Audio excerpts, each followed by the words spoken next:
The African Continental Free Trade Area, also known as AfCFTA, stands as a vital institutional framework, weaving together the interests of both public and private sectors to promote trade and economic collaboration among African nations. This initiative is more than just a policy, it's a promise of unity and progress for a continent rich in potential. As we journey deeper into the implications of the AfCFTA, it's clear that its successful implementation is paramount in nurturing private sector confidence. By creating a predictable regulatory environment, AfCFTA acts as a beacon, inviting investment and fostering business growth across the continent. However, the path to seamless trade is riddled with challenges, particularly the burdensome tariffs and non-tariff barriers that hinder business operations. To overcome these hurdles, strategic planning and innovative solutions are crucial, paving the way for smoother trade between African countries. As we look across the vast continent, improving air logistics becomes essential for enhancing business mobility. Direct flights connecting key regions, such as South Africa to Egypt and Ethiopia, hold the promise of speeding up trade and opening new avenues for commerce. Alongside air travel, investing in robust rail infrastructure is equally vital. This investment not only streamlines the physical movement of goods but also significantly boosts trade efficiency, creating a network of connectivity that benefits various regions across Africa. Moreover, addressing the infrastructure of financial systems is of utmost importance for capital mobility.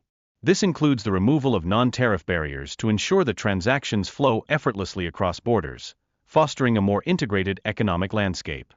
In South Africa, government incentives such as tax breaks and cash transfers play a crucial role in reducing business costs. These initiatives aim to cultivate a more sustainable economic climate, empowering local entrepreneurs and attracting new ventures. With a focus on reducing the notorious red tape, efforts are underway to simplify the company registration process.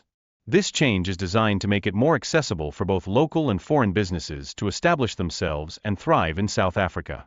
As we dive into the realm of infrastructure, public-private partnerships and blended finance mechanisms emerge as key players. Their role in upgrading transportation infrastructure is vital for easing trade with neighboring countries and enhancing regional cooperation. Furthermore, the influence of public sector investment instruments cannot be underestimated. They play a significant role in capital allocation, igniting private sector interest in areas that might have been overlooked, creating opportunities for collaboration essential for economic development. In this context, development finance institutions, DFIs, hold a pivotal position. By signaling investment readiness, they attract private capital, ensuring effective support across various sectors, and fostering a robust economic environment. Yet, there is a cautionary tale in over-reliance on foreign investment. Such dependence can introduce risks, especially in the realm of debt pricing, where external institutions may lack a true understanding of local markets. Therefore, diversifying investment sources is essential for sustainable growth. Additionally, development finance institutions play an indispensable role in bolstering private sector investments by covering substantial portions of project funding requirements.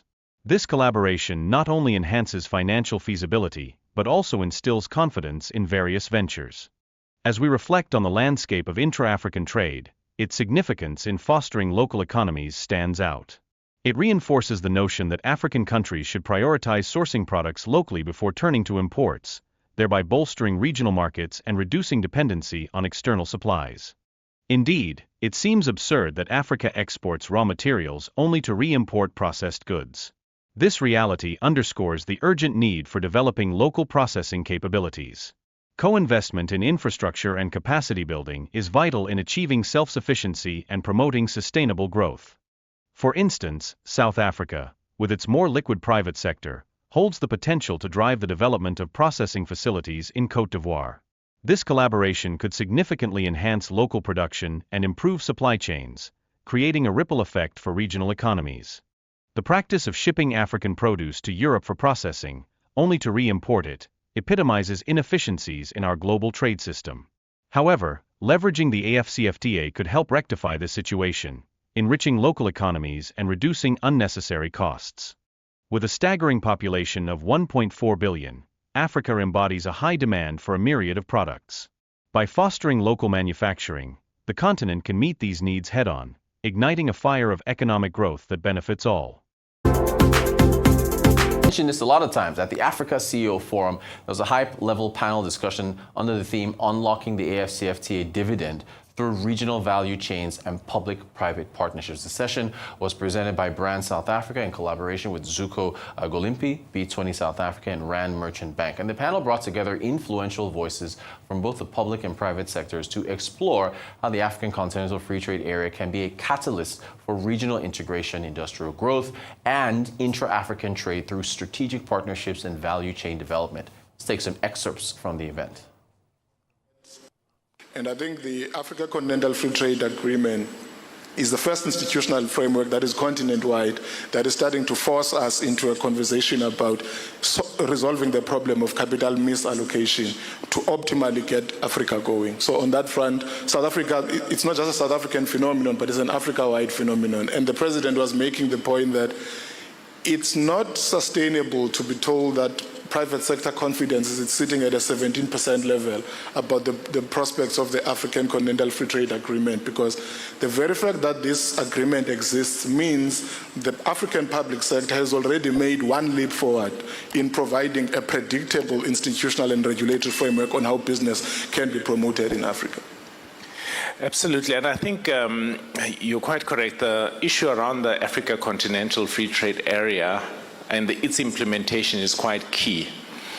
A lot of businesses and everyone, I think the issue around the skepticism also falls around the tariff and non-tariff barriers. What is your view in terms of that, and how can the continent ensure that we reduce as much as possible the tariffs and non-tariff barriers to ensure that business can actually do business? So one of the first protocols in the AfCFTA tackles the tariff barriers to reduce them, and essentially the vision is to arrive at a point where in Africa the movement of goods from one country to another is free of any cost. That's the first one. But the major issue is on the non-tariff barriers, and infrastructure is one of them. So the mobility of both capital, goods, but also human beings is very, very central to whether it makes sense for people to move from one area of Africa to another. So there's got to be a ramp up in investment in infrastructure, whether you are thinking about air, logistics. You need to have a flight from South Africa to Abidjan, as we do have now. You need to have a flight from South Africa to Egypt. You need to have a flight from Ethiopia to the other side of the continent, so that business people can easily move across the continent. But regionally speaking, you also need to improve investment in your rail infrastructure for the physical movement of goods from one area to another. You need to increase investment in broadband infrastructure so that connectivity is easier across the continent. But there's also the issue of our financial systems. The infrastructure just for the mobility of capital in the financial system is very vital as well. So there's a lot of work that must be done on that front to remove the non-tariff barriers. There's also then the peace and security dimension as well, because part of the risk that the continent has to contend with is that for the kind of ambition we have to see Pan-African growth and development to happen, there must be a sense that when a person is moving from one country or another, their safety and security is guaranteed, but also the safety and security of cargo as well must be guaranteed if we are going to have this integration working out. In one of the panels yesterday, they spoke about that one article that appeared on The Economists about Africa rising and the scramble for Africa in terms of its minerals. South Africa's position obviously is to ensure that there's value addition. Perhaps you can talk us through some of the initiatives taken by the government to really support industries to ensure that they can do value addition in the country rather than raw materials leaving the continent, leaving the country. So on the South African front, value addition is a function of a couple of things. The first one is the one that you were talking about with respect to the work of Minister Ramokgopa. The provision of stable, predictable and cheap electricity is very, very vital in the transformation of commodities into finished products. But the other one is the work that we do as the DTIC. We have the CEO of the Industrial Development Corporation here. There's also the DBSA as well. Those are public sector financial institutions that serve to provide cheap and long-term capital to those who want to invest in upstream investment. And then, of course, there's also a whole suite of incentives that we provide as government. It could be tax incentives, it could be cash transfers. We provide all of that in order to make sure that doing business in South Africa is cheaper, it is sustainable, but also there's the investment we do in education as well to provide a skills pool that can justify those investments. So there's a lot of work that we are doing there.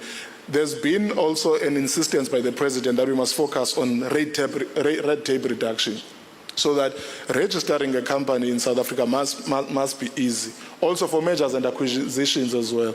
We've been making a strong case with the Competition Commission that we need to improve our turnaround timelines between reviewing an application for a merger and acquisition and approving it, so that partnerships between South African businesses and foreign businesses must be easier at the back of our regulatory framework. So those are the elements that we focus on in trying to make a case for investment in South Africa to take off.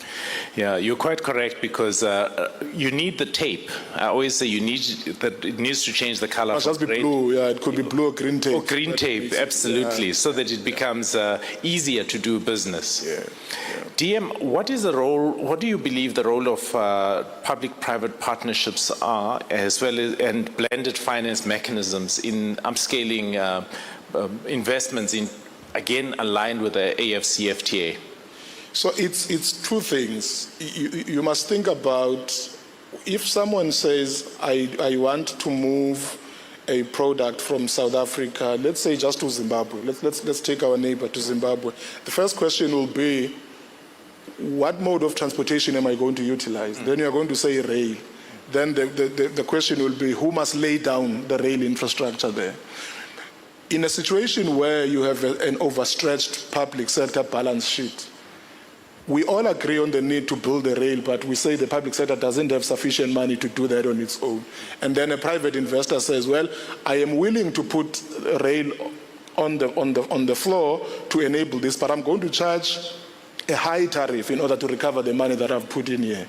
Now, what blended finance does is that it helps to de-risk the private sector investment. So you bring a public sector institution to co-invest with the private sector firm on that front, so that the tariffing that they impose on the rail is lower than what they would have done on their own. The second issue is that the scale of the risk that each person between the public and private sector has to take up for that project is reduced significantly, and then it makes it less risky and more viable for the both of them to do that. So that's one dimension of it. But the other one is that you also need public sector investment instruments to affect the direction of capital allocation. So if you have DFIs that are gesturing to the market that they are prepared to invest or co-invest in a particular sector of the economy, even in instances where private capital was not paying attention to that sector, once they see that there is a front foot that is being played by the public sector balance sheet, they might then be interested to come in as well. So blended finance has many positives. And it's very vital that in this discussion about the AfCFTA, we stress again the issue of cooperation through public and private partnerships and blended financing in order to realize value across the board. Some might argue, DM, that we have our DFIs and we have also our commercial banks, and they are very stingy to put their hands in the pockets to ensure that they can allow that access to become available for investors. And if we're talking about also cross-border investments, you find a lot of clients also scrambling, not really sure. They find themselves going to outside the continent to actually raise their capital. What do you see as a danger in that, and what would you suggest as a solution? So the danger of over-reliance on foreign investment is twofold. The first one is on the pricing of debt. Because banking and financial institutions from outside the continent will rely on their understanding of the continent, when they do the risk matrix on the basis of which they are going to price their debt, sometimes they include variables that we as Africans know don't really matter much, and then the cost of debt goes high. How do we solve that problem? So, and then the banks will make a good point for themselves on this score. They will say, we have depositors' monies. We need to be very careful about what projects do we invest in and how much money we can allocate per project, including cross-border projects. Now, if you bring in DFIs to partner with those commercial banks, the de-risking then comes into that. So if the private sector says for a $300 million US dollar project who are only prepared to put in 150 million US dollars. You can then have DFIs covering the other half of the capital requirement, and then that helps both parts of the equation to be comfortable with the viability of the investment that they are making. So when I was making the point about core financing, I was actually talking about joint initiatives between the African commercial banks and the development finance institutions in the continent, but as well as private industrial investors as well.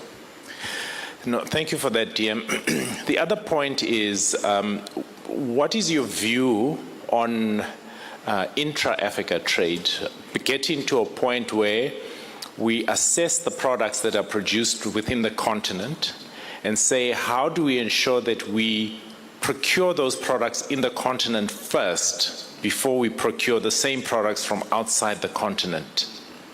In fact, I had a meeting earlier with the Minister of Trade and Industry of Cote d'Ivoire. He was making a point that South Africa has a market for chocolates. But the dynamic is that cocoa will be moved from Cote d'Ivoire into Europe, and then South Africa will import that cocoa from Europe, which is cocoa that is from Cote d'Ivoire. It's an absurdity in terms if you think about it. You have a very vibrant domestic market in the continent that can consume this product, but we allow other jurisdictions to be the ones that process this process. So we need to co-invest in capacity building in the continent. It may very well be that Cote d'Ivoire is not in a position from a capital endowment point of view to build processing facilities in Cote d'Ivoire. But South Africa has a much more liquid private sector, and that South African private sector can actually come and build those processing facilities in Cote d'Ivoire and then move those products into South Africa without going via Europe. So we have to take very seriously this way, including oranges. Africa consumes a lot of orange juice, but ask the question, where is the orange coming from and where's the orange juice coming from? Sometimes it's oranges that are farmed in Africa, shipped to Europe, and then they're coming back as the final product, which is, it's an absurdity in terms. We need to leverage the AfCFTA to deal with that problem and build capacity in Africa because demand is there. There's 1.4 billion people in Africa. They need food, they need clothes, they need automotive products, they need cell phones, they need the internet. All of those things can be built by us as Africans, and we can, if we remove those tariff and non-tariff barriers and invest jointly in infrastructure to make the mobility of goods and people easier, we are sitting on a gold, and that gold is us as Africans.